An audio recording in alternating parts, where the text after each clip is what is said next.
Jika orang ikut hadis, jika orang yang kamu kafirkan tak kafir, kamu kafir. Waliyadzubillah. Sehingga Yusuf Qaradawi tulis panjang lebar bab takfir. Tajuk takfir mudah mengkafirkan orang. Yusuf Qaradawi tulis panjang lebar dalam bab dakwah dan takfir.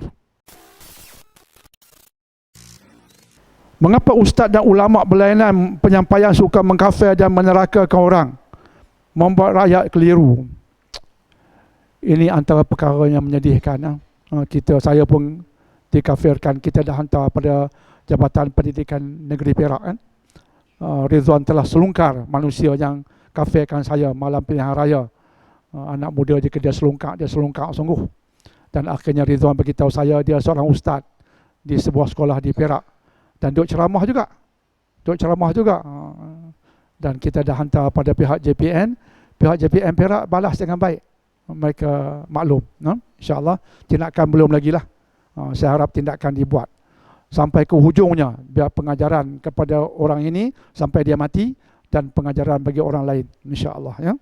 Jadi ini malang umat Islam bila ulama, ustaz, tuan guru dia sembrono dalam penyampaian dalam agama.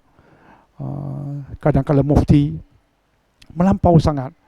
Kesannya orang biasa yang jahil lihat apa yang berlaku dalam satu ceramah. Seorang artis mengatakan, kalau saya ada peluang nak bunuh orang kafir di Malaysia, dia ingat orang kafir ni harbi. Seorang ustaz dibaling pangkah, orang lain masuk neraka. Dan ada seorang dari Kelantan telefon, tapi telefon tu tak sampai kat saya, tapi sampai pada isteri saya. Dia di Kelantan. Dia telefon, dia bagi tahu kat isteri saya nak hubungi Dr. Daniel. Isteri saya pun kecutlah juga perut. Orang Penang kata kecut perut. Kecutlah juga perut tak besar mana, tapi kecut pula. Allah, kacau. Kecutlah juga perut sebab ni nak hantam Dr. Daniel dah ni. Tapi tidak.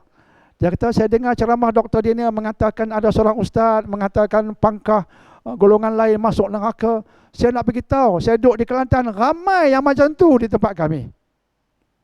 Dan saya nak beritahu, apa lagi yang mereka buat yang salah tapi dipercantikkan dengan dia spin bagi nampak tak salah. Saya dengan cakap dengan Dr. Dina, betul-betul, ini saya orang Kelantan, nak cerita kat dia ni kebobrokan yang berlaku oleh puak-puak ini.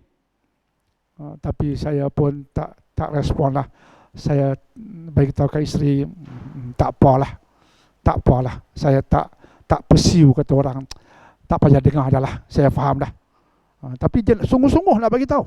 Dia yang usah telefon nak cerita puak-puak ni punya angkara. Dia pandai pusing. Dan ramai lagi dia kata ustaz-ustaz duk kafirkan orang. Bak kafirkan orang ni serius. Sebab jika orang ikut hadis, jika orang yang kamu kafirkan tak kafir, kamu kafir. Waliyadzubillah.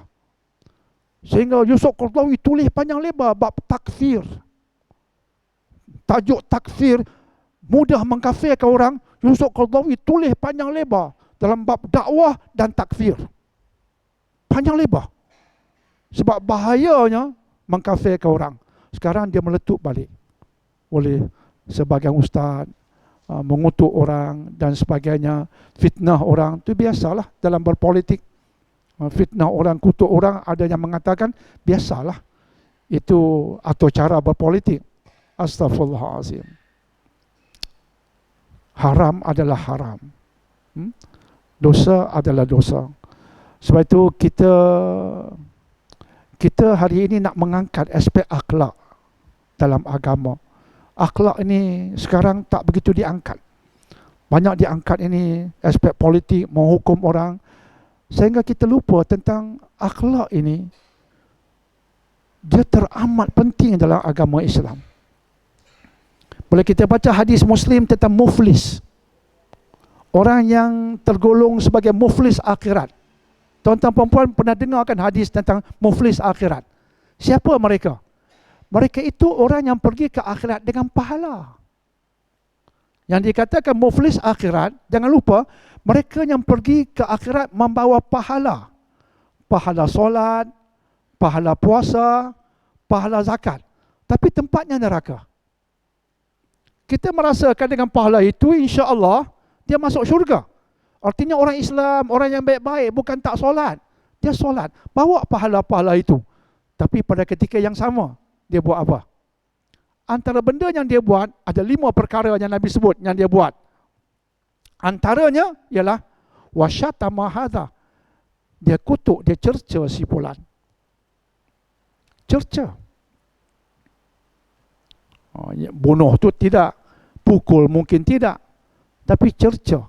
Dan yang kedua, dia fitnah si fulan. Itu yang sering berlaku dalam bab pilihan raya ni.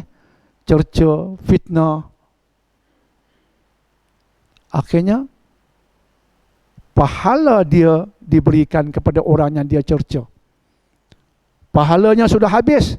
Orang yang menuntut ke atasnya masih ada. Dosa orang itu pula diberikan kepadanya. Akhirnya dia dihumban masuk neraka. Pergi bawa pahala, tempatnya neraka, muflis akhirat. Antara puncanya, suka fitnah orang, suka cerca orang. Sebab itu kita nak angkat bab akhlak ini. Kita kaji Minhajul Abidin. Supaya kita terlebih dahulu, termasuk Dr. Daniel, kita nak hias diri kita dengan akhlak yang mulia. Bila kita bercakap, hati-hati. Bagi fakta, bagi rojokan. Bukan kutukan, cercaan dan sebagainya. Kalau terlepas cakap, minta maaf. Ini adab-adab. Tapi jangan duduk terlepas cakap, dia minta maaf tak habis-habis. Kawai diri, insya-Allah. Jadi soalannya, mengapa itu berlaku? Sebab hati kotor. Sebab hati kotor. Mengapa ulama cakap begitu? Sebab hati ulama tu kotor. Mengapa ustaz cakap begitu? Sebab ustaz tu hati dia kotor. Mengikut Al-Ghazali, akhlak yang mulia kena terbit dari hati yang mulia, yang suci. Hati yang suci itu akhirnya, yang suci itu dia pergi pada lidah, dia pergi pada jalan, pada tangan, kaki, mulia dari hati yang mulia. Tapi jika dia kotor, yang keluar ke lidah semua kotor sebab dari hati yang kotor. Sebab tu mengapa ustaz cakap kotor? Sebab hati dia kotor. Mengapa yang dikatakan ulama ini maki hamun orang? Sebab hati dia kotor.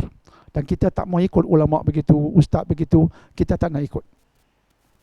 Kita kena ada pendirian seperti itu, kena kritikal, insya-Allah.